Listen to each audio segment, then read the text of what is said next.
Good evening. The news summary for this Tuesday, 9th of February.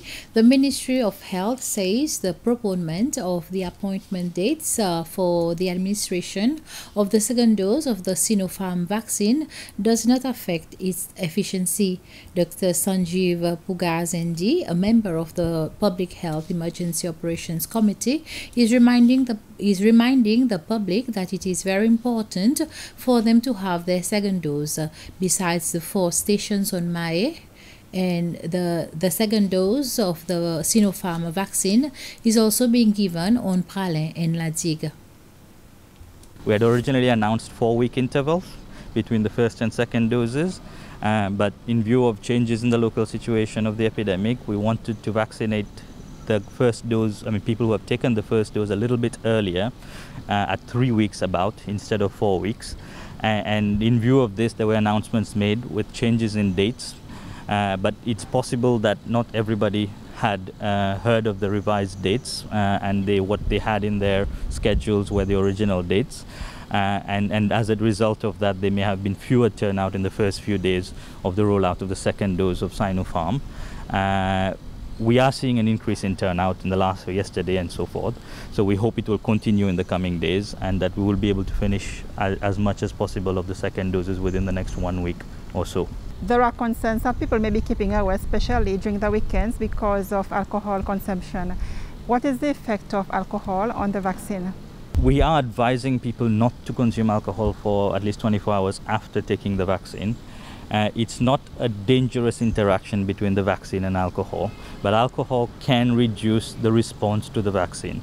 So you may have a lower protection if you're taking alcohol immediately after taking the vaccine, but it is not a dangerous interaction. So if it is true that it's possible that, especially on Fridays, if the turnout is lower, it's because of the perception of people that they cannot drink if they take the vaccine, so they will wait for a later date. But again, it's important, the vaccine is important to take the second dose of the vaccine. The same pattern is applicable, of course, even for the first dose. There may have been dips on Fridays, but it's something that we are aware of. And it's important that these people understand that if they've missed their dose that was due on example of Friday, you can still come back to the same center at a later date to take your second dose. It's important that you take the second dose as well, because it will provide the full protection. In less than 2 weeks since the central bank has been administering 3 treasury bonds on behalf of the government at a cost of 1.5 billion rupees, 47% of the bonds have already been sold to local investors. In an interview, the Principal Secretary for Finance, Damien Tissé, says that this has helped the government to sustain its expenses. The bonds sold were for 3 years, 5 years and 7 years, with interest rates ranging from 7 to 10% per year. Gina Rosette is the Director of Financial Markets Division at the Central Bank. In terms of the summary of the sale, as at February 8th, the Central Bank has received so far 504 applications, which represents 47% of total subscription. And out of the 504 applications, 474 applications were received from individuals. And in value terms, the total subscription represents 711 million rupees. So this gives a remaining balance of 789 million rupees worth of bonds available for sale. And when we look at the 3 bonds, we can see that the 7-year bond has received the most subscription, with a value of 383 million rupees. And in terms of payments, we have received, as at February 8th, 602.3 million rupees. Would you say that the sale of bonds has been enough for the government to cover its expenses for this year? Since the end of 2020 and until the end of January, we were relying on central bank advance basically to fill in the deficit. So we have a facility with the central bank for 500 million rupee advance. So this was the facility we were using to meet our cash shortages.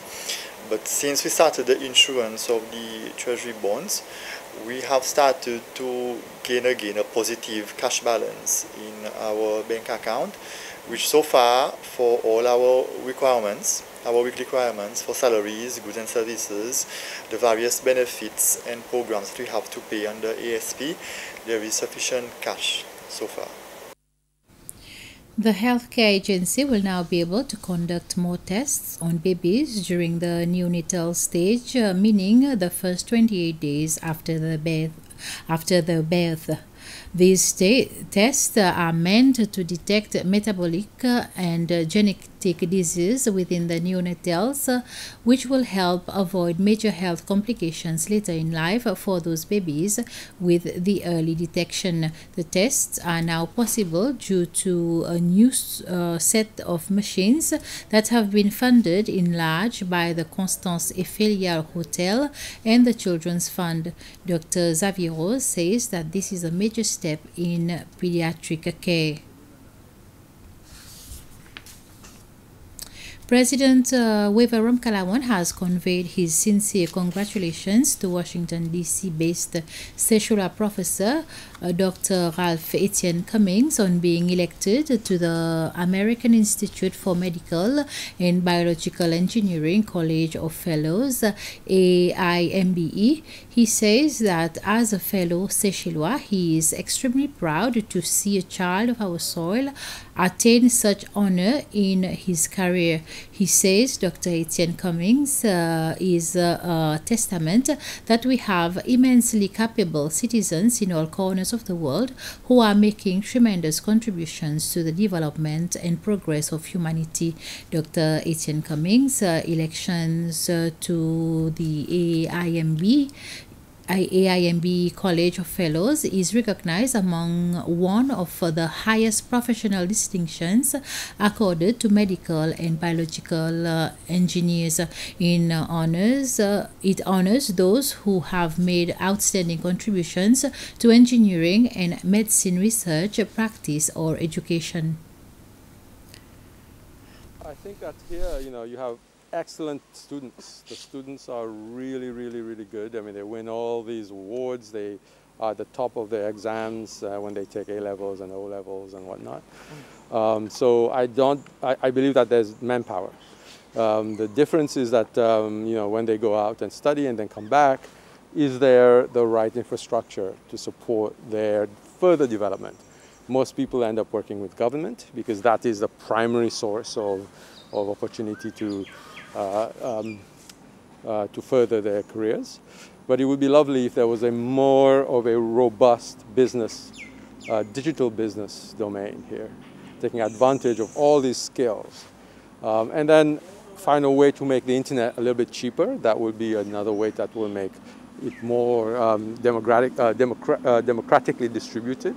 Because right now, if you're not well off, it's difficult to just have data just flowing back and forth, right? But all of that is important to that next generation of development, right?